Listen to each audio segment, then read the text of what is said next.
I'll call Chris Farfoy. Thank you very much. You did have a choice, so thank you very much, Mr. Chair.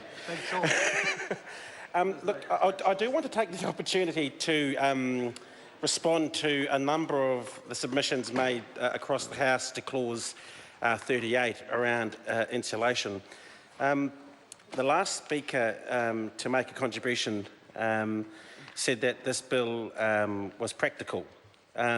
Unfortunately for that speaker, that isn't what the Children's Commissioner thinks, who said in his submission to the Select Committee, rather bluntly, that in his view, the bill will not achieve improvements in the quality of rental housing and will not reduce the numbers of children becoming ill from living in cold and damp housing.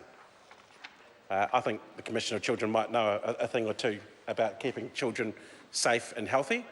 And while this government may think it's practical, the Children's Commissioner disagrees with the government, saying it will not make any difference to reduce the numbers of children becoming ill from living in cold and damp housing, something I think the people of New Zealand should take into consideration when they think about being practical and keeping children safe and healthy in cold and damp houses. Mr. Chair, also in relation to clause 38, another one of the government's speakers said that based on evidence, having a heater in an insulated home will make no difference at all. Again, something that the Children's Commissioner to the Select Committee disagreed with. He said, and I quote, "I would have expected to see the following elements included in the bill. 1, a heating standard for all properties, not just those in which insulation cannot be practically installed. The health benefits of insulation come from the combination of insulation and efficient space heating producing a warm, dry living environment.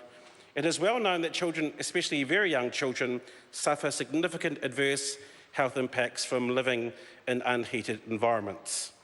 And I think, again, that the Children's Commissioner might know a thing or two about the effect that heating may have on the health of children. Also, if we're going to look at evidence, research by the University of Otago showed that insulating to the 2008 standard would reduce child hospital admissions by 6%. Around 3,000 children each year in rental properties, and this reduction would be about 19%. So in terms of evidence and practicality, it seems the evidence is on the side of the Children's Commissioner and the practicality is only on the side of the government, which is doing nothing in this piece of legislation to improve the lives of children living in damp and cold homes. Now, if we're going to stand up in this Parliament and say that based on evidence, a heater will not make any difference to the lives of children and families living in insulated homes, I've got a challenge for the government. Take the heaters out of your houses and see how winter goes for you.